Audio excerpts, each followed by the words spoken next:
I would just like to say that we're still very angry at Croatian government. So not much has changed in that field, and thank you for inviting us here. I think it's a really big step towards our better cooperation that this panel is going to be about.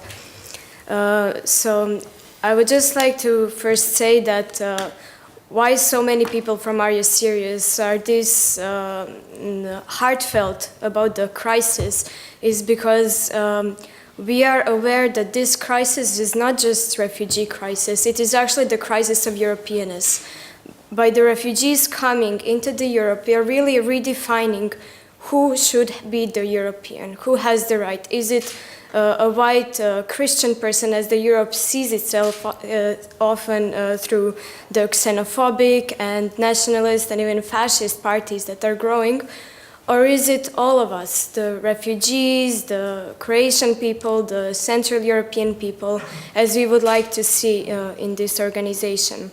So what we are seeing in Europe now is really protests against refugees and then counter-protests that are trying to fight for refugees' rights and for rights of all of us to be European and to be called European. And in this moment when the politics is so disagreeable, we think it's really the right moment to define and redefine who we would like to see in Europe and what Europe should look like. Yesterday when I talked to some of you from the audience, we were talking about this solidarity and coordination concepts that were in the topic of this panel. And I actually think that we don't have a solidarity problem. So many people flocked to the borders. We all have very similar agendas. We are here because we want to help people who are escaping from war and other difficulties. But I think that we do have a problem in cooperation between our organizations and communication. And this is one field that we really try to work on very hard. So when we started Are You Serious? The first difficulty was how to motivate volunteers to join us. And this is why this branding and PR was very, very important, because we were actually trying to sell people in a way that helping refugees is very important and very new mentality that was showing up in our region. We were always recipients of aid. We had the war fairly recently and we were used to being helped. So many people were asking, why should we help others? We still need help ourselves. And it was very important to wake up this volunteer mentality in Croatia, and a lot of our efforts in organizations go in that direction. And when we tried to cooperate with other organizations in the region, this political past kept hunting our work. It was a lot of invocation on the war. Some locals were helping because they had experience with the war, others were not helping for the same reason, because they felt that they are not okay themselves at this moment in time.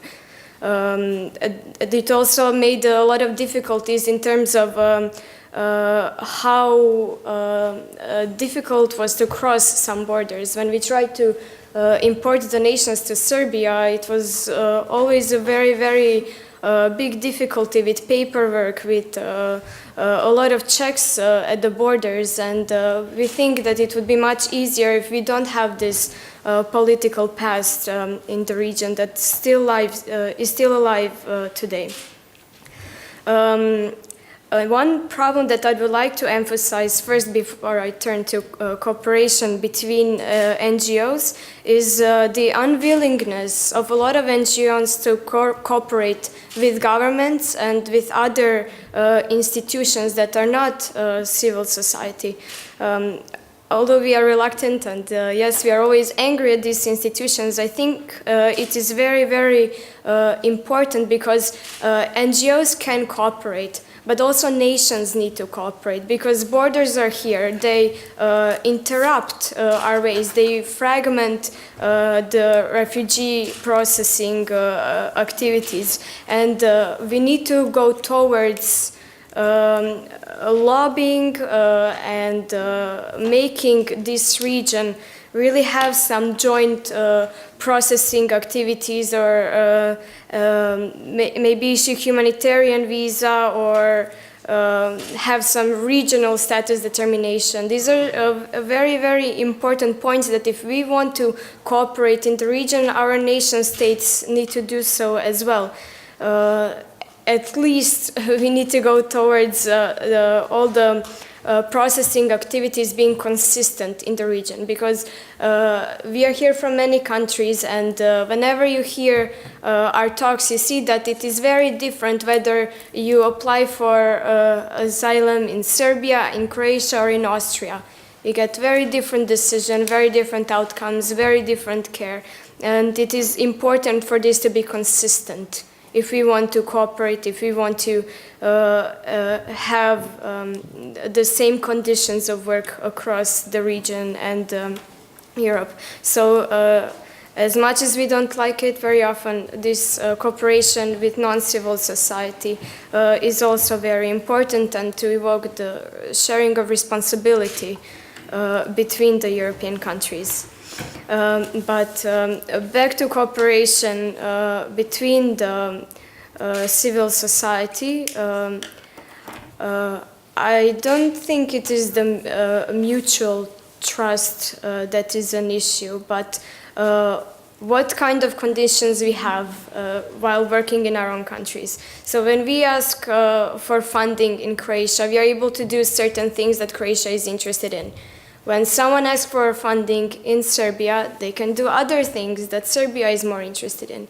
And our work is very much driven by these different agendas, which is a big shortfall, but it is also a very good opportunity that we share the responsibility and do different things. So when the crisis started, we were all doing the same. We were providing basic aid, food, clothes, water, medicine. But right now, I think that our work is transforming. It's not anymore provision of basic aid.